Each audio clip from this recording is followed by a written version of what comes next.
Hello friend, welcome to education point DSA में आपका स्वागत है। उम्मीद करते हैं कि आप लोग ठीक होंगे। यानी क्लास 10th का वीवीआई क्वेश्चन है जो बिहार बोर्ड में हर साल पूछा जाता है। यानी आप लोग कमेंट बॉक्स में आंसर ज़रूर कमेंट करें। चलते हैं क्वेश्चन की ओर। सबसे पहला क्वेश्चन है, प्रकाश की किरण गमन करती है। तो प्रकाश की किरण गमन करती है तो प्रकाश की किरण गमन करती है। पहला ऑप्शन है सीधी रेखा, दूसरा ऑप्शन है टेढ़ी रेखा, तीसरा ऑप्शन है किसी भी दिशा में नहीं, चौथा ऑप्शन है इनमें से कोई नहीं। तो इसमें आपका आंसर देना है, इसमें से आंसर क्या होगा इसका। प्रकाश की किरण गमन करती है तो कौन सा रेखा में गमन करती है। तो प्रकाश की किरण गमन करती है कौन सी रेखा में, तो सीधी रेखा में गमन करती है। कौन सी रेखा में, सीधी रेखा में गमन करती है।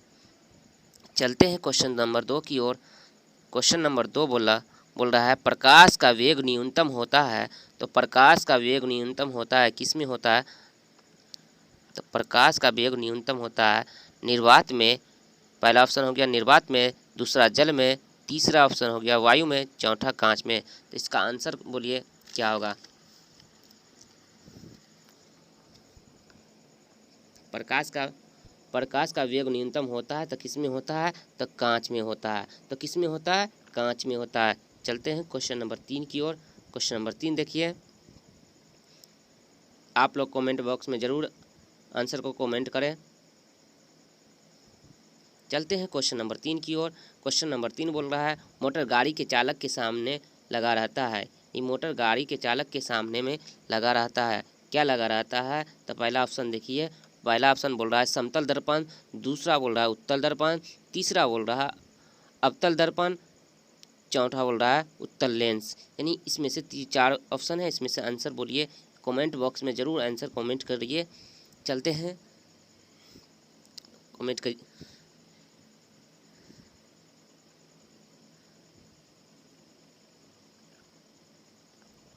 इसका आंसर हो जाएगा उत्तल दर्पण। यानी इसका आंसर हो जाएगा उत्तल दर्पण। यानी मोटर गाड़ी के चालक के सामने लगा रहता है तो कौन सा दर्पण लगा रहता है, उत्तल दर्पण लगा रहता है। क्वेश्चन नंबर 4 की ओर चलते हैं। क्वेश्चन नंबर 4 देखिए, मोटर कार के हेडलाइट में किसका प्रयोग होता है। मोटर कार के हेडलाइट में किसका प्रयोग होता है। तो मोटर कार के हेडलाइट में पहला ऑप्शन है समतल दर्पण, दूसरा उत्तल दर्पण, तीसरा अवतल दर्पण, चौथा उत्तल लेंस। तो आंसर बोलिए इसका क्या होगा। इस 4 ऑप्शन में से आंसर कमेंट कीजिए ज़रूर।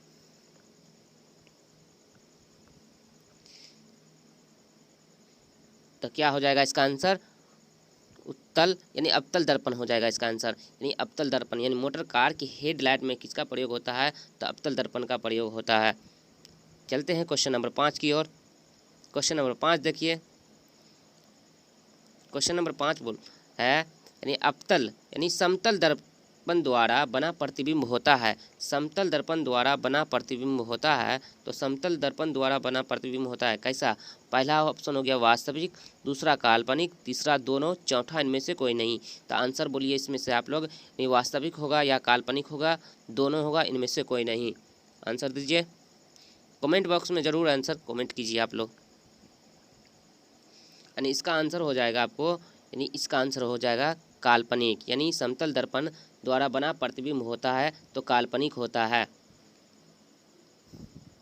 चलते हैं क्वेश्चन नंबर 6 की ओर।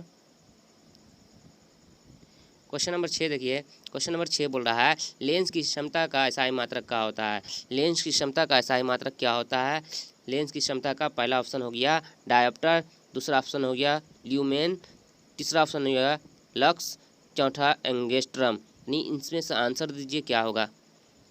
कमेंट बॉक्स में आप ज़रूर कमेंट कीजिए आंसर।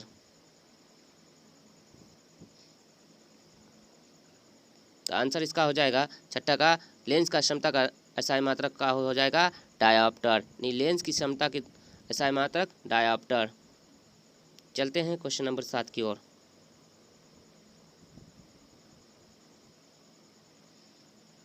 यानी क्वेश्चन नंबर 7 देखिए, प्रकाश यानी प्रकाश का हो रहा, प्रकाश की किरणों का पथ दर्शाने वाले चित्रों को कहा जाता है। तो प्रकाश के पथ को यानी प्रकाश की किरण का पथ दर्शाने वाले चित्रों को कहा जाता है।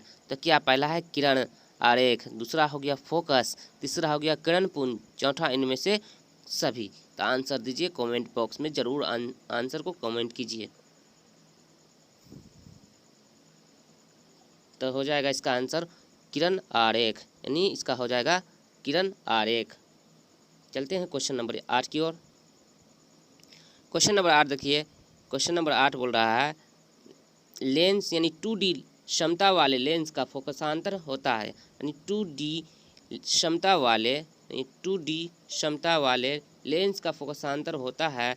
तो पहला ऑप्शन हो गया 20 सेंटीमीटर, नहीं पहला ऑप्शन 20 सेंटीमीटर, दूसरा ऑप्शन देखिए 30 सेंटीमीटर, पहला क्या है 20 सेंटीमीटर, दूसरा 30 सेंटीमीटर, तीसरा 40 सेंटीमीटर, चौथा 50 सेंटीमीटर। यानी यही है, इसमें से आंसर दीजिए। कमेंट बॉक्स में आंसर को जरूर आप कमेंट कीजिए। इसका आंसर हो जाएगा 50 सेंटीमीटर, यानी 2D क्षमता वाले लेंस का फोकसांतर होता है तो क्या होगा 50 सेंटीमीटर। चलते हैं क्वेश्चन नंबर 8 की ओर, 9 की ओर। यानी क्वेश्चन नंबर 9 देखिए, किसी उत्तल लेंस यानी किसी उत्तल लेंस का फोकसांतर 50 सेंटीमीटर है तो उसकी क्षमता क्या होगी। तो पहला ऑप्शन देखिए, पहला बोल रहा है प्लस में 5D, यानी प्लस में 5D, माइनस में 5D, माइनस में 2D, प्लस में 2D, यानी इसका आंसर क्या हो गया बोलिए। तो इसका आंसर हो जाएगा प्लस का 2D, यानी 2D, D बोले तो डायोप्टर। क्वेश्चन नंबर 10 की ओर, क्वेश्चन नंबर 10 बोल रहा है, क्वेश्चन नंबर 10 देखिए, प्रकाश की किरणों को समूह को कहते हैं। प्रकाश की किरणों को समूह को क्या कहते हैं, तो क्या कहेंगे प्रकाश स्रोत, पहला ऑप्शन हो गया, दूसरा ऑप्शन किरणपुंज, तीसरा ऑप्शन परादीप्त, चौथा पराकिरणन। यानी प्रकाश की किरणों के समूह को कहते हैं क्या, आंसर दीजिए, यानी कमेंट बॉक्स में आंसर जरूर कमेंट कीजिए। आंसर हो जाएगा किरणपुंज, यानी प्रकाश के किरणों के समूह को क्या कहते हैं, तो किरणपुंज कहते हैं। क्वेश्चन नंबर 11 देखिए, क्वेश्चन नंबर 11 बोल रहा है, यानी उत्तल लेंस की क्षमता होती है, उत्तल लेंस की क्षमता होती है ऋणात्मक, धनात्मक, ए और बी दोनों, चौथा इनमें से कोई नहीं। तो उत्तल लेंस की क्षमता होती है क्या, बोलिए आंसर कमेंट बॉक्स में आंसर को जरूर कमेंट कीजिए। तो इसका आंसर हो जाएगा धनात्मक होता है, यानी उत्तल लेंस की जो क्षमता होता है वो धनात्मक होता है, अवतल लेंस की क्षमता होता है ऋणात्मक होता है। उत्तल लेंस की क्षमता धनात्मक, अवतल लेंस की क्षमता ऋणात्मक। क्वेश्चन नंबर 12 देखिए, क्वेश्चन नंबर 12 बोला अवतल लेंस की क्षमता क्या होता है। अवतल लेंस की क्षमता क्या होता है, अवतल लेंस की क्षमता ऋणात्मक, धनात्मक, ए और बी दोनों, इनमें से कोई नहीं।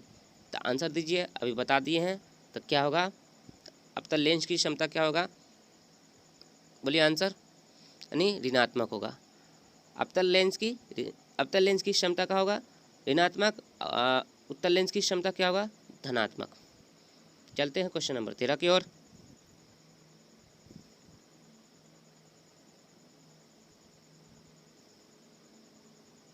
क्वेश्चन नंबर 13 देखिए, उत्तल लेंस को कहते हैं, उत्तल लेंस को क्या कहते हैं, अभिसारी लेंस, डी उत्तल लेंस, अपसारी लेंस, इनमें से कोई नहीं।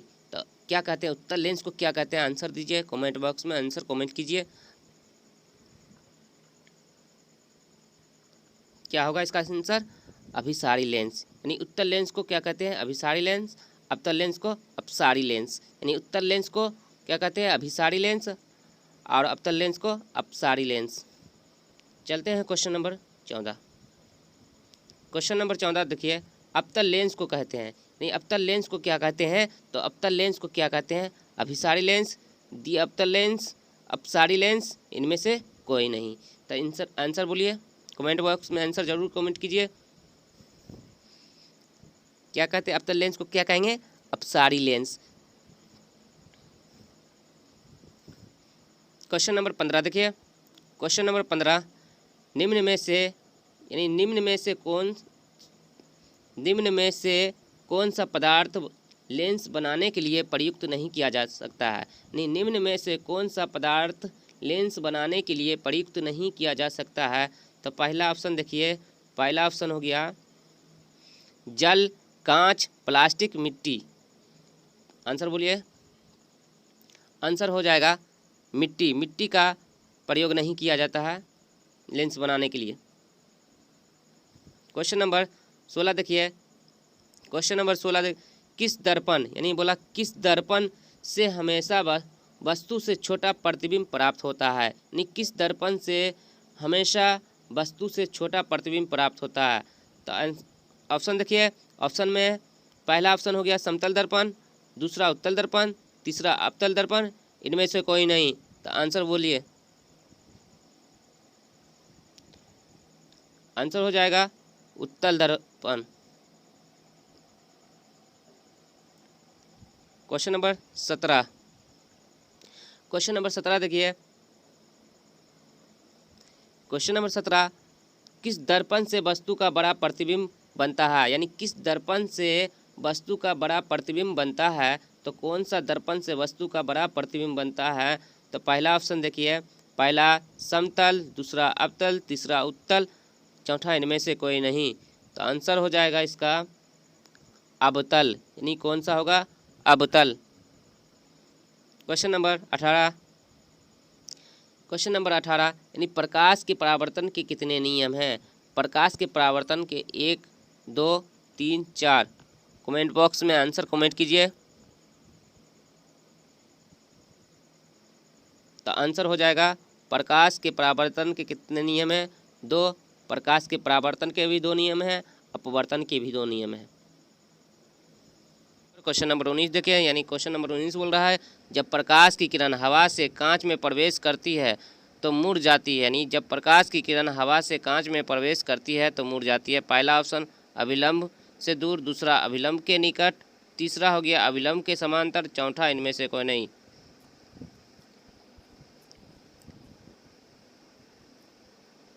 इसका आंसर हो जाएगा इसका आंसर होगा अभिलंब के निकट। यानी 19 नंबर बोला प्रकाश की किरण हवा से कांच में प्रवेश करती है तो मुड़ जाती है अभिलंब के निकट। चलते हैं क्वेश्चन नंबर 20 की ओर। क्वेश्चन नंबर 20 देखिए, क्वेश्चन नंबर 20 बोल रहा है यानी फोटोग्राफिक कैमरा में अभिदृश्यक होता है। तो फोटोग्राफिक कैमरा का अभिदृश्यक होता है तो कौन सा होता है? उत्तल लेंस, पहला ऑप्शन हो गया, दूसरा अवतल लेंस, तीसरा उत्तल दर्पण, चौथा हो गया अवतल दर्पण। यानी इसका आंसर क्या हो जाएगा? तो आंसर इसका हो जाएगा उत्तल लेंस। यानी इसका आंसर हो जाएगा यानी फोटोग्राफी कैमरा का अभिदृश्यक होता है तो उत्तल लेंस। चलते हैं क्वेश्चन नंबर 21 की ओर। क्वेश्चन नंबर 21 देखिए, क्वेश्चन नंबर 21 बोल रहा है साइड मिरर के रूप में प्रयुक्त होता है। तो पहला ऑप्शन अवतल दर्पण, दूसरा उत्तल दर्पण, तीसरा उत्तल लेंस, चौथा प्रिज्म। तो इसका आंसर बोलिए क्या होगा? नहीं, इसका आंसर हो जाएगा आपको, इसका आंसर हो जाएगा उत्तल दर्पण। यानी उत्तल दर्पण यानी साइड मिरर के रूप में प्रयुक्त होता है तो उत्तल दर्पण। चलते हैं क्वेश्चन नंबर 22 की ओर।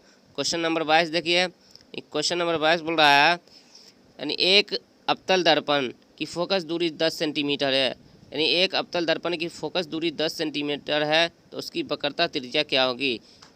पहला ऑप्शन है 10 सेंटीमीटर, दूसरा 20 सेंटीमीटर, तीसरा 5 सेंटीमीटर, चौथा 40 सेंटीमीटर। तो आंसर बोलिए, कमेंट बॉक्स में आंसर ज़रूर कमेंट कीजिए, अपना लेवल जांच कीजिए। तो इसका आंसर हो जाएगा यानी 20 सेंटीमीटर, यानी 22 का आंसर हो जाएगा 20 सेंटीमीटर। चलते हैं क्वेश्चन नंबर 23 की ओर। क्वेश्चन नंबर 23 देखिए, बोल रहा है निर्गत किरण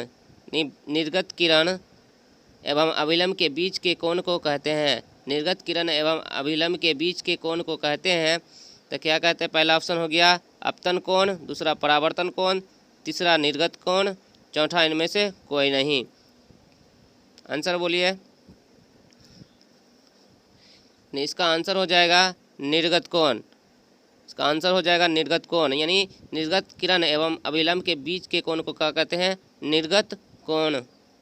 क्वेश्चन नंबर 24 देखिए, क्वेश्चन नंबर 24 बोल रहा है सरल सूक्ष्मदर्शी में किसका उपयोग होता है। सरल सूक्ष्मदर्शी में किसका उपयोग होता है। तो पहला अवतल दर्पण, दूसरा उत्तल दर्पण, तीसरा अवतल लेंस, चौथा उत्तल लेंस। आंसर हो जाएगा आपका उत्तल लेंस। कौन सा होगा। सरल सूक्ष्मदर्शी में किसका उपयोग करते हैं। उत्तल लेंस का। चलते हैं क्वेश्चन नंबर 25 की ओर। क्वेश्चन नंबर 25 देखिए। क्वेश्चन नंबर 25 बोल रहा है किस लेंस के द्वारा सिर्फ काल्पनिक प्रतिबिंब तनाता है। किस लेंस के द्वारा सिर्फ काल्पनिक प्रतिबिंब तनाता है। तो पहला ऑप्शन हो गया उत्तल, दूसरा अवतल, तीसरा बाइफोकल, चौथा इनमें से कोई नहीं। आंसर बोलिए 25 नंबर का।